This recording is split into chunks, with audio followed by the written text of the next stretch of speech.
अब हम गति के प्रकार जानेंगे। गति कितने प्रकार की होती है। गति मुख्यतः 5 प्रकार के होते हैं। पहला, रैखिक गति, वैसी गति जिसमें वस्तु सदा सरल रेखा या वक्र रेखा पर चलती हो, रैखिक गति कहलाती है। जैसे बंदूक से छोड़ी गई गोली की गति, ढालू तल पर सरकते हुए बालक की गति इत्यादि। दूसरा है यादृच्छिक गति, वैसी गति जिसमें वस्तु का गतिपथ निश्चित नहीं होता, अर्थात वस्तु अपनी दिशा सदैव बदलती रहती है।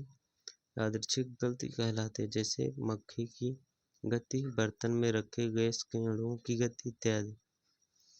वृत्तीय गति, वैसी गति जिसमें वस्तु सदैव वृत्ताकार पथ पर चलती रहती है, वृत्तीय गति कहलाती है। जैसे सूर्य के चारों ओर पृथ्वी की गति, पृथ्वी के चारों ओर चंद्रमा की गति, नाभिक के चारों ओर इलेक्ट्रॉन की गति इत्यादि।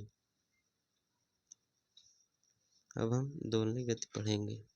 दोलनी गति, वैसी गति जिसमें वस्तु मध्य स्थिति के इर्द गिर्द दोलन करती है, दोलनी गति कहलाती है।